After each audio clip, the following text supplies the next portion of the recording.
Imagine campaigning for office on an explicit promise not to take Britain back into the EU single market, winning a massive parliamentary majority based partly on that promise, then months later casually announcing you're actually quite keen on dragging Britain closer to that very same single market if it suits the national interest. Welcome to Sir Keir Starmer's world, where manifesto commitments are more like aspirational guidelines, and Brexit means whatever's politically convenient at any given moment.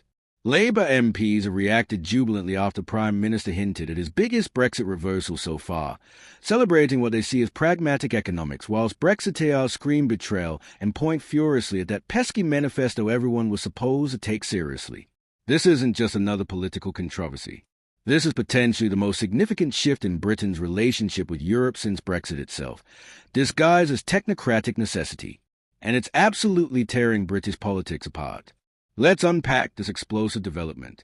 Quick favor, if you're loving what we're doing here at British Mirror, hit that subscribe button and smash the bell icon. Over 94% of you haven't subscribed yet. It's completely free, takes about 2 seconds, and honestly means a world to us. Cheers if you've already done it. Right, back to the show. Labour MPs have reacted jubilantly after Sir Keir Starmer hinted at his biggest Brexit reversal so far. Jubilantly. Not cautiously supportive, not quietly pleased, but jubilantly celebrating. That tells you everything about how large sections of the Labour Party never accepted Brexit, never wanted it, spent years looking for opportunities to reverse it, and now think they finally found their opening. The Prime Minister yesterday said he is prepared to drag Britain closer to the EU single market if it is in our national interest. Prepared to drag Britain closer. That phrasing is doing enormous heavy lifting. What does closer mean? How close is too close? At what point does closer become effectively inside? These aren't semantic quibbles. These are fundamental questions about sovereignty, regulation, and what Brexit was actually supposed to achieve. If it is in our national interest. That's the escape clause, the justification that can mean absolutely anything you want it to mean. Who decides what's in the national interest? The government, obviously. So Sir Keir has given himself permission to move towards single market alignment whenever he decides it's beneficial, regardless of manifesto commitments or voter expectations. That's not principled governance. That's keeping options open for policies you promised not to implement. It's having your cake and eating it, except the cake is Brexit, and eating it means quietly reversing it whilst insisting you're doing no such thing. Trade Minister Chris Bryant waded in with what can only be described as historical revisionism so brazen it would make Orwell blush. He said, if memory serves me, most of those who argue for Brexit said of course we wouldn't leave the single market. If memory serves. Well, let's actually check whether memory is serving accurately, shall we? The Brexit campaign explicitly promised leaving the single market because staying in it would mean accepting free movement of people, and controlling immigration was absolutely central to the Leave campaign. Vote Leave, the official campaign, made this crystal clear. Boris Johnson, Michael Gove, every major Brexit advocate understood that leaving the EU meant leaving the single market. Some Remain campaigners predicted Brexit would be economically disastrous precisely because we'd leave the single market. The entire referendum debate was premised on this understanding. Now, it's true that a handful of Leave supporters briefly floated the Norway model, staying in the single market whilst leaving the EU. But that was always a minority position, quickly abandoned once the referendum was won.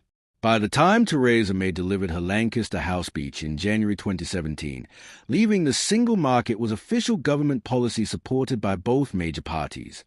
So Chris Bryant's suggestion that Brexit supporters promise to stay in the single market is either genuine memory failure or deliberate misinformation designed to justify breaking manifesto commitments.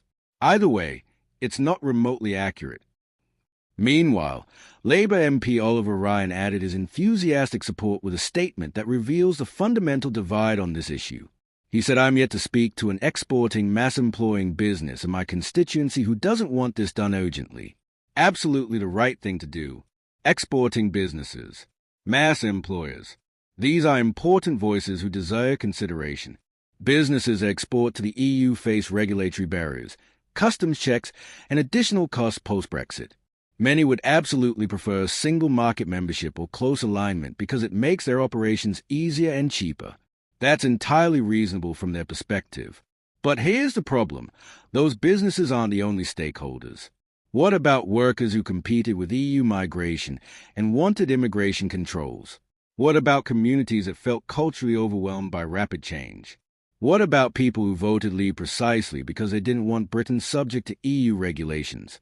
Their concerns matter too, but they don't employ lots of people or make campaign donations, so their voices carry less weight with politicians desperate for economic growth.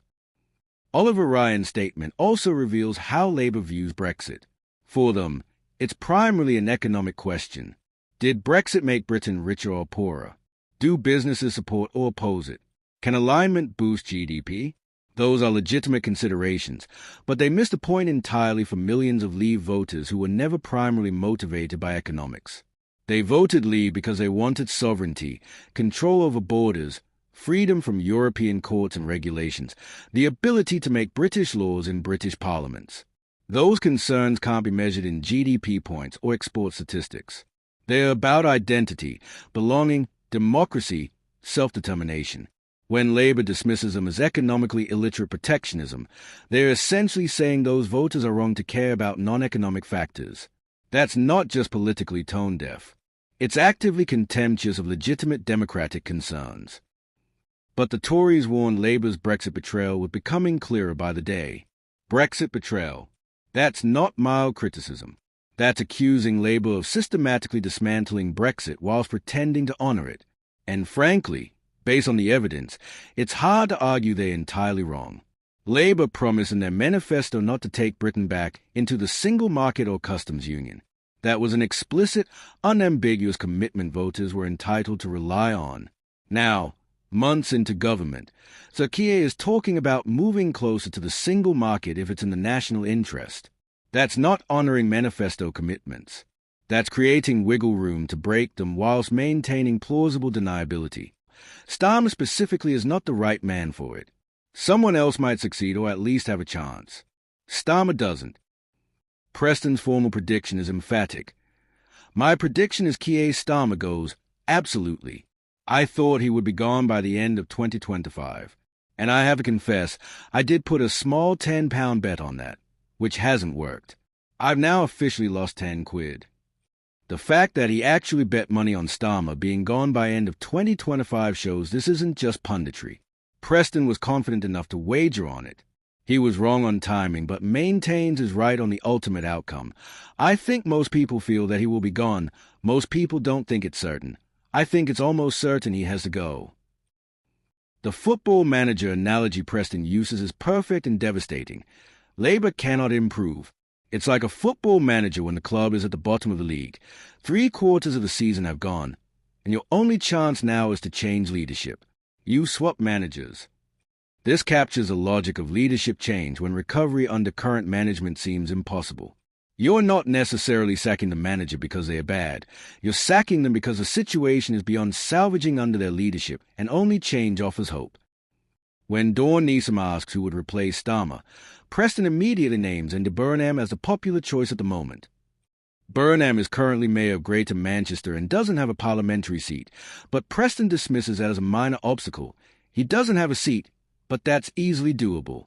I think Clive Lewis came forward and offered his seat, which he really shouldn't have done. That undermined Keir Starmer in early December. I think there would be plenty of people that would step forward and do that knowing they'd be compensated down the line by the Labour leader. This is where the prediction gets really interesting because it outlines a specific mechanism. Burnham becomes Labour leader. Some Labour MP, probably in a safe seat, agrees to stand down and trigger by-election.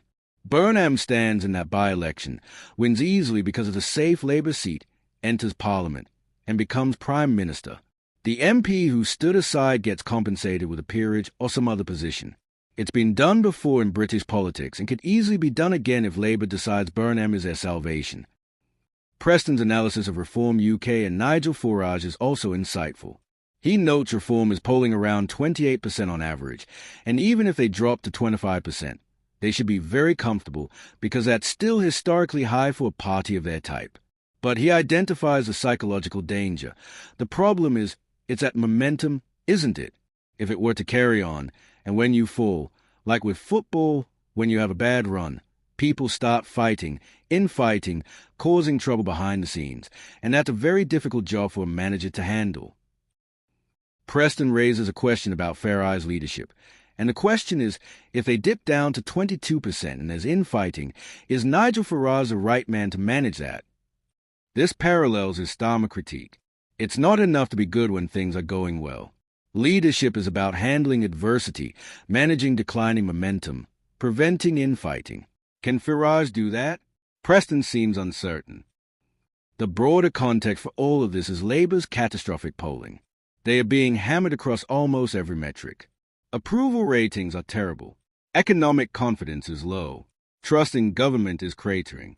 The contrast between pre-election promises and post-election reality is stark. Voters feel deceived, disappointed, and angry. That's the environment in which Starmer is trying to project optimism and hope, and it's simply not working because he doesn't have the personal charisma or political capital to overcome it. Preston's sympathy for Starmer actually makes his critique more powerful. He is not gleefully predicting the PM's demise out of partisan hatred. He genuinely feels sorry for Starmer's impossible situation, while still concluding that he's doomed. That's more devastating than pure partisan attack because it suggests even sympathetic observers see no path forward for Starmer.